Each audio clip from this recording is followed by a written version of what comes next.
cuman kita dengar aja informasi dari di situ bahwa di sana terjadi tembak-tembak, ada yang meninggal. Orang Padang namanya Arif Rahman Hakim. Terus habis itu ditunggulah, banyak mahasiswa menunggu di gang di Tanah Tinggi situ, di Jalan Arimbi saat itu. Nah terus besokannya jenazah Arif Rahman Hakim dibawa ke kampus UI, di sana untuk disolatkan di kampus UI Salemba. Assalamualaikum warahmatullahi wabarakatuh. Saya Eki Sabandi dari kanal Mubarak yang memproduksi masalah-masalah keagamaan, juga masalah-masalah lainnya. Dalam podcast kali ini yang akan dimunculkan adalah masalah sosok Arif Rahman Hakim. Ini merespon adanya satu video atau YouTube dari satu kanal yang menafikan bahwa Arif Rahman Hakim itu sosok fiktif. Arif Rahman Hakim itu disusupkan untuk menjatuhkan Presiden Soekarno. Dengan narasi-narasi demikianlah dari kanal tersebut ya.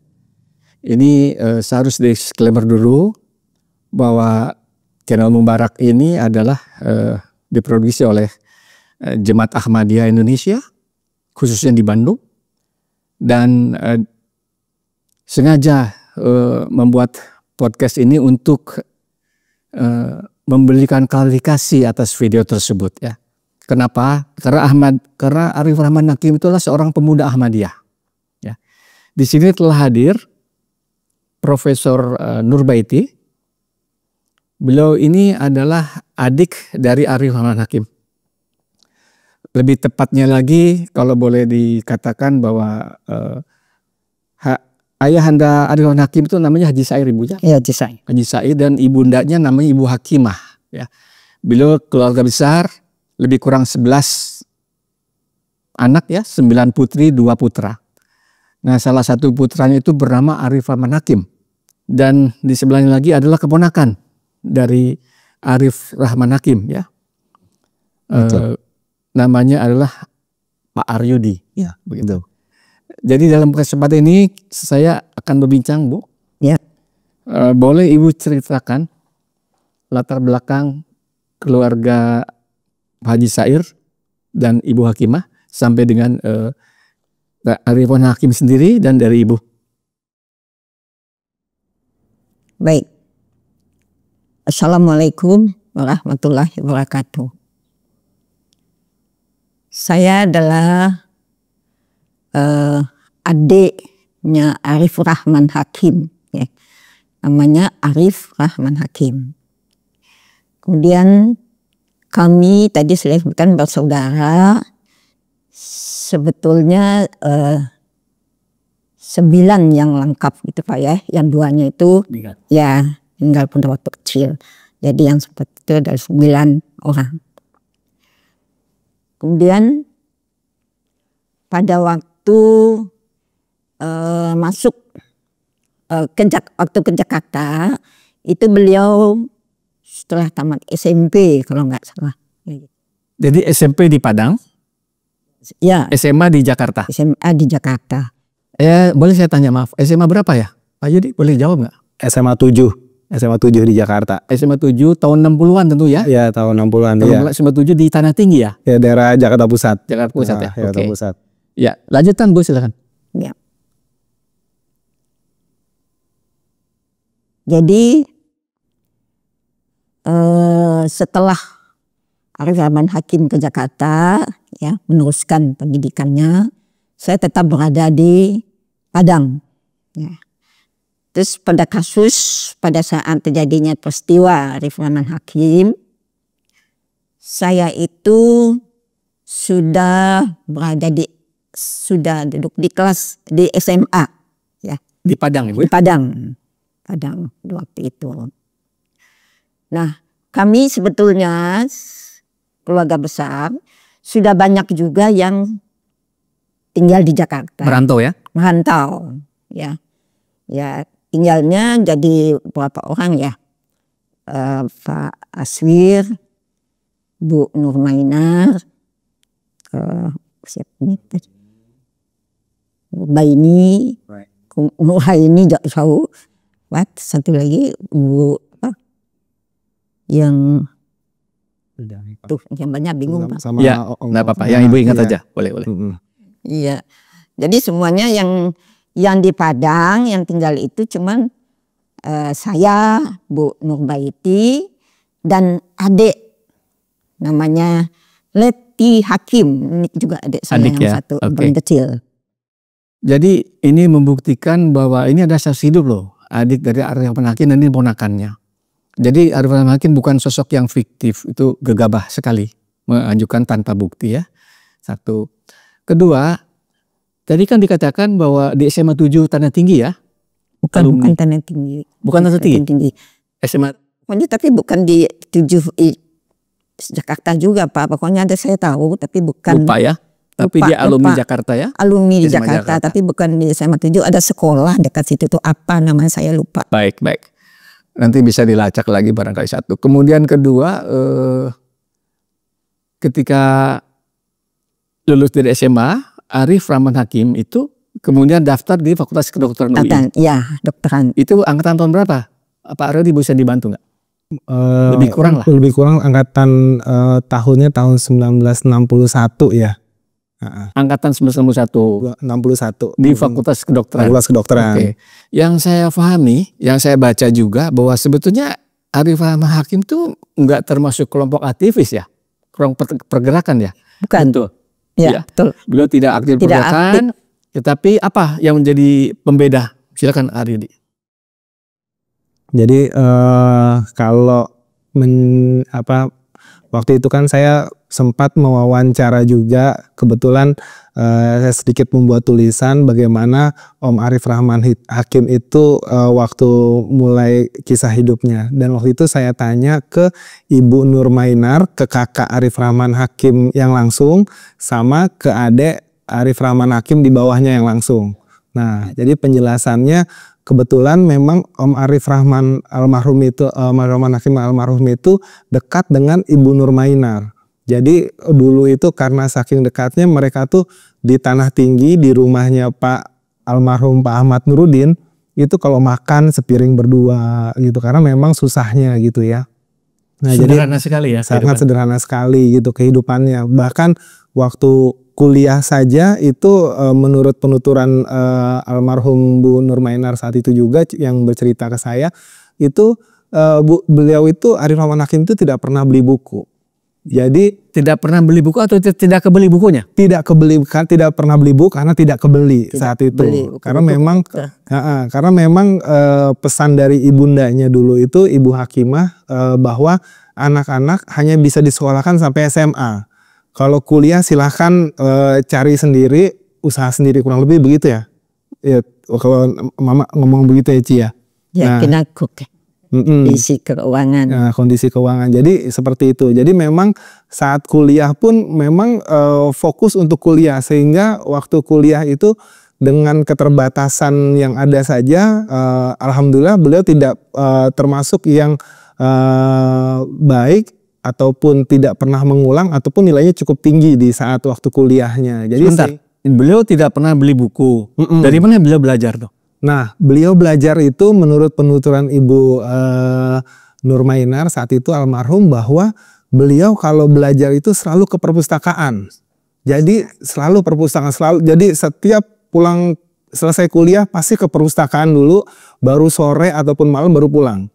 Jadi sehari-hari setiap hari walaupun pergi pagi, pulang itu pasti sore karena sore itu di perpustakaan. Belajar itu di buku-buku perpustakaan. Nah, jadi karena memang seringnya belajar dan memang orang susah dan memang pengen untuk memberikan kebaikan untuk orang tua, menjadi apa istilahnya ya anak yang diharapkan gitu, karena satu-satunya anak yang kuliah saat itu adalah Arif Rahman Hakim. Nah, jadi beliau kuliah serius lah saat itu. Nah, jadi hampir memang tidak punya kegiatan untuk sebagai aktivis. Gitu. Baik. Ada nggak teman seangkatan lah dengan Arif Rahman Hakim ya, sehingga bisa mengkonfirmasi bahwa beliau memang wujudnya ada dan seorang mahasiswa FKUI? Ya, untuk teman itu kalau waktu itu memang pada zaman beliau itu adalah saat itu ada yang namanya Abdul Ghafur. Dr. Abdul Ghafur ya, Abdul Ghafur, mantan Menpora zaman Orde Baru ya. Betul. Jadi untuk mengkonfirmasi keberadaan Arif Rahman Hakim, sebetulnya Dr. Abdul Ghafur kalau nggak salah masih hidup ya, walaupun udah sepuh barangkali, bisa ditanyakan ke beliau juga. Lanjut. Ya. Terus ada Akbar Tanjung gitu, terus sama Fahmi Idris. Jadi memang dulu saya pernah juga untuk diajak ke ada angkatan 66 itu memang punya institusinya, punya organisasinya, dan itulah yang saat itu ada Fahmi Idris, ada Akbar Tanjung gitu. Nah, jadi memang beliau yang memang sama-sama dari UI dan mereka-mereka itulah yang memang angkatan-angkatan dari Arif Rahman Hakim. Ya, jadi boleh saya tambahkan barangkali kedekatan, kecuali Abdul Ghafur yang memang seangkatan di FKUI, tapi Akbar Tanjung itu kalau nggak di teknik ya, di sipil, sedangkan Fahmi itu sudah ekonomi FEUI ya. Kedekatan atau merapatnya dengan Arif Rahman Hakim itu setelah beliau gugur, sehingga Arif Rahman Hakim menjadi ikon, dan ketiga orang itu lebih merapat kepada keluarga Arif Rahman Hakim barangkali begitu ya. Jadi bukan kenal dari awal, karena memang Arif Rahman Hakim bukan aktivis ya, gitu. Oke, baik. Saya harus disclaimer lagi ya, saya tidak berbicara politik, kami tidak berbicara politik, bahwa kenapa Arif Rahman Hakim itu tidak untuk menjatuhkan Presiden Soekarno, tidak. Tapi adalah untuk memenuhi tritura, betul ya? Ya. Yaitu bubarkan PKI, retool atau direshuffle kabinet menteri-menteri yang berafiliasi dengan komunis, dan turunan harga dalam sidang ekonomi. Ini harus berklarifikasi, tidak ada kaitan dengan politik ya. Jadi seperti itu. Nah, Ibu bisa ceritakan enggak, Bu? Waktu itu Ibu masih di Padang kan? Iya. Apa yang Ibu dengar pada saat itu tentang kejadian Kakanda Ibu tuh? Oh, baik. Pada waktu kejadian itu, kita semuanya kan tidak tahu maksudnya itu bagaimana peristiwa di Jakarta. Tahu pastinya, tapi kan komunikasi pakai alat-alat ini itu kan jarang sekali kita dengar Pak. Ada pastinya. Tahunya kalau nggak salah saya ada yang bagian bagian itu datang ke rumah dari aparat. Mungkin dari aparat, dari apa saya nggak ngerti pas orang itu. Pokoknya cuman kita dengar aja informasi dari di situ bahwa di sana terjadi tembak-tembak, ada yang meninggal. Orang Padang namanya Arif Rahman Hakim. Jadi tanya, umumnya saya juga nggak begitu paham yang datang itu siapa. Jadi kemudian Ibunda Hakimah, karena pada saat itu kan ayah Haji Sair sudah meninggal ya Bu ya? Udah. Tahun 65 betul ya? Ada di rumah. Ibu Hakimah kemudian langsung dibawa ke Jakarta dari Padang? Enggak hari itu. Tidak hari itu? Tidak hari itu kalau nggak salah saya pas ini kan. Oke. Sudah nggak ketemu jenazah sih. Jenazah Arif Rahman Hakim kan dikuburkan itu di Blok P. Blok P ya, di Kebayoran ya. Tanggal 25 Desember, 25 Februari ya. 5 Februari. Jadi pemakaman itu tidak disaksikan oleh Ibunda Hakimah. Kayaknya enggak ini. Baik. Nah, sebagai informasi ini Ibu Nurbaitin adalah seorang guru besar ya, profesor di UNJ, dulu IKIP. Beliau guru besar, Profesor Dr. Nurbaitin ini guru besar di UNJ dalam bidang kimia. Sekarang beliau sudah pensiun ya. Jadi ini boleh saya sampaikan. Jadi kemudian di situ kan dalam channel itu dikatakan meragukan sosok Arif Rahman Hakim ya. Tapi dalam satu dokumentasi nanti akan ditampilkan, Ibunda Hakimah itu kan diundang sama dekan FKUI ya untuk diberikan satu semacam penghargaan dan penyematan Arif Rahman Hakim sebagai Doctorandus Medicus ya. Di situ ada foto Ibu Hakimah ya. Ya, Ibunda Hakimah cerita apa dengan Ibu? Ya, cuman menceritakan dapat ini aja tanda itu aja, penghargaan itu aja. Pengukuhan ya Bu ya? Pengukuhan pastinya. Baik, ini sebagai contoh bahwa Arifin Hakim sendiri diberikan itu penghargaan dan diangkat sebagai pahlawan Ampera.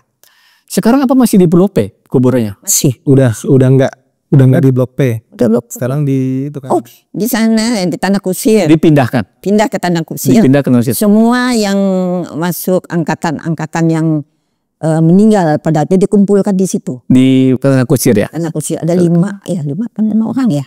Oke. 5 atau 6 orang lah. Ya. Satu deret ya. di depan. Baik, masih ada ya, sering ziarah juga ya? Masih Oke, sekarang baik. ada. Jadi video singkat ini untuk membantah ya bahwa sosok Arifin Hakim bukan sosok yang fiktif. Beliau ada, utuh, orangnya dia dulu adalah seorang pemuda Ahmadiyah ya, gitu. Tidak kaitan dengan politik menjatuhkan pemerintah, tidak hanya meminta sesuai dengan tritura untuk membubarkan PKI, meretu kabinet yang berafiliasi dengan PKI dan menurunkan harga-harga barang yang mahal. Dan beliau menjadi martir. Bisa diceritakan nggak yang ingat ya ketika 23 Februari terjadinya peristiwa penembakan itu? Ya, itu kebetulan waktu itu saya sempat mewawancarai kakak Arifin Hakim, ibu kakak Nur langsung, Mainar. adik langsung. Kakak langsung sama adik langsung. Okay. Dari ibu Nur Mainar. Nah kebetulan ibu Nur Mainar itu kalau pergi itu selalu bareng mereka berdua. Jadi pas hari itu kebetulan karena demo udah rame, jadi bus-bus itu pada nggak berjalan. Pada nggak keluar saat itu pas kejadian itu, bis kota. Nah ibu Nur Mainar itu kerja di daerah kota. Nah saat itu karena memang ada demo-demo akhirnya dia nggak kerja, dia di rumah saja. Terus Arifin Hakim pamitan lah ke ibu Nur Mainar dan menyampaikan bahwa saya mau ikut demo dari mahasiswa-mahasiswa untuk tritura. Terus saya juga nanti mau bantu-bantu lah bagi-bagi makanan. Itu pamitannya ke Ibu Nur Mainar seperti itu gitu. Nah ya udah Man, saat Ibu Nur Mainar sampaikan udah hati-hati, kamu jangan macam-macam, kita orang susah, jangan ikut-ikutan gimana-gimana. Oh iya enggak Uni gitu kan, berangkatlah. Itu kakak Arifin Hakim bagaimana tahu bahwa akhirnya yang menjadi korban adalah adiknya sendiri? Ya, jadi pas pada saat mendengar suara tembakan itu kan sempat Ibu Nur Mainar, waduh siapa tuh yang kena tembak, kasihan ya gitu ya. Nah terus itu siang hari, terus setelah menjelang siang menjelang sore ada aparat ke rumah di Tanah Tinggi dan itu menyampaikan apakah benar nih rumahnya Arifin Hakim gitu. Oh iya benar rumahnya. Oh iya siapa di sini saudaranya? Iya saya ada orang tuanya nggak ada, orang tuanya di Padang. Ada saya kakaknya langsung gitu. Ibu Nur Mainar menyampaikan almarhum. Oh ya sudah kalau gitu Ibu ikut kita ke RSPAD Bu. Kita mau melihat Arifin Hakim ada lagi dirawat di sana gitu. Di rumah sakit. Oh ya sudah gitu kan di situ. Nah di perjalanan sampailah di rumah sakit RSPAD. Nah, tetapi tidak jalan ke ruang perawatan, ternyata langsung ke kamar jenazah. Nah, pas di situ agak kaget dan kok ke kamar jenazah ya nggak Ibu lihat saja gitu kan. Nah, terus pas di situ dilihat, dibukakanlah bahwa apakah benar Arifin Hakim? Oh iya benar. Terus ya udahlah, Ibu Nur Mainar itu langsung nangis di situ, sedih gitu kan. Ya itu dan akhirnya bahwa memang benar itu Arifin Hakim yang tewas atau meninggal karena ditembak di depan Istana Merdeka. Nah terus akhirnya menunggu jenazah dibersihkan, dirapihkan, terus beberapa jam kemudian jenazah itu dikebumikan dulu di Tanah Tinggi di rumahnya Pak Ahmad Nurudin. Oh bukan dikebumikan, dibawa bukan dikebumikan, sementara di rumah Pak Ahmad Nurudin, dibawa ke rumah Pak Ahmad Nurudin di Tanah Tinggi. Nah di situ sampai itu menurut cerita Bu Nur Mainar mahasiswa ikut menjaga karena memang ya isu saat itu kan berkembang macam-macam bahwa ada beberapa orang yang tertembak hilang gitu. Nah hanya inilah yang memang yang masih ada gitu ya, bahwa jasadnya gitu. Nah seperti itu. Terus habis itu ditunggulah, banyak mahasiswa menunggu di gang di Tanah Tinggi situ, di Jalan Arimbi saat itu. Nah terus besokannya jenazah Arif Rahman Hakim dibawa ke kampus UI, di sana untuk disolatkan di kampus UI Salemba. Ya. Jadi selama semajang malam 24 sampai 25 itu dijaga ya sama mahasiswa ya. Iya. Karena takut jenazahnya ada yang nyulik ya, untuk dilenyapkan begitu ya. Ya. Tanggal 25 disemayamkan di aula FKUI.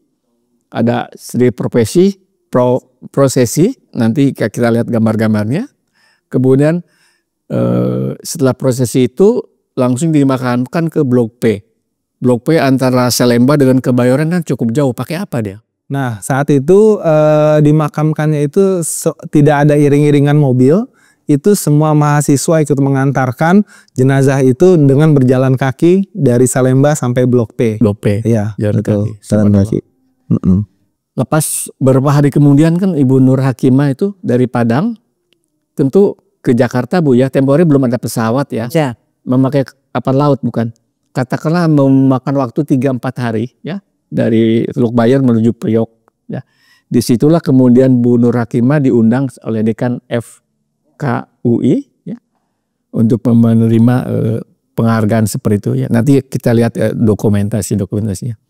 Jadi hadirin sekalian, saya ulang bahwa salah seorang teman seangkatan Arif Rahman Hakim di FKUI itu adalah Abdul Ghafur ya, Dr. Abdul Ghafur. Karena sama-sama mahasiswa kedokteran, beliau masih hidup, bisa dikonfirmasi ke beliau juga sebetulnya ya kan. Itu Bang boleh saya sampaikan, ada hal lain yang boleh sampaikan? Mungkin bahwa Arif Rahman Hakim itu memang dia terlahir dari keluarga orang tua yang Ahmadiyah gitu. Jadi memang aktivitas beliau itu memang selain kuliah adalah sholat itu di Balikpapan biasanya. Gitu. Petojo ya? Petojo. Jalan Balikpapan di Petojo. Petojo ya. Jadi memang karena dia masih muda, jadi disebutannya Khudamul Ahmadiyah. Jadi memang dari keluarga yang memang keturunan dari Jemaat Ahmadiyah gitu, Pak. Baik. Tadi dikatakan bahwa wafatnya Arif Rahman Hakim kan menjadi heboh ya di Tanah Tinggi maupun di rumah Kakanda. Kalau di Padang, Padang bagaimana Ibu? Di rumah sendiri. Di rumah Padang ya, rumah keluarga. Di Padang itu sudah beberapa hari itu sudah ramai, orang udah tahu semua. Jadi ramai di rumah keluarga ya? Jadi keluarga siapa aja yang datang. dari daerah-daerah dari semuanya. Mengucapkan belasungkawa. Jadi selalu ramai setiap hari. Berapa hari Ibu keramaian itu? Yang boleh Ibu ingat ya? Ibu kan masih di Padang kan? Masih sampai 3-4 hari. 3-4 hari masih selalu ramai ya dikunjungi ya? Ya. Jadi karena ramai itu yang ada di Padang itu cuman saya sama adik. Berdua. Terus semuanya itu keadaan ponakan ini ada. Ibu Hakimah sudah ke Jakarta ya? Hakimah udah ke Jakarta dan lainnya udah ke Jakarta. Jadi mau tidak mau ya saya ini sebagai tuan rumah kan saya pasti di situ. Jadi karena kami pas ini di situ nggak bisa naik semua ke rumah, nggak bisa. Nanti situ kan rumahnya besar gitu ya pas ininya. Jadi di halamannya luas ya itulah tuh. Jadi dalam ini gitu ya mereka macam-macam lah ya pas ini kita juga nggak dengar karena di atas ya Pak ya. Jadi beberapa hari lah. Di loteng ya. Namanya kayak tetangga. Panggung tetangga pas ini gitu. Baik. Demikian kami sampaikan, semoga bermanfaat dan ini adalah untuk mengklarifikasi dan menunjukkan kebenaran. Assalamualaikum warahmatullahi wabarakatuh.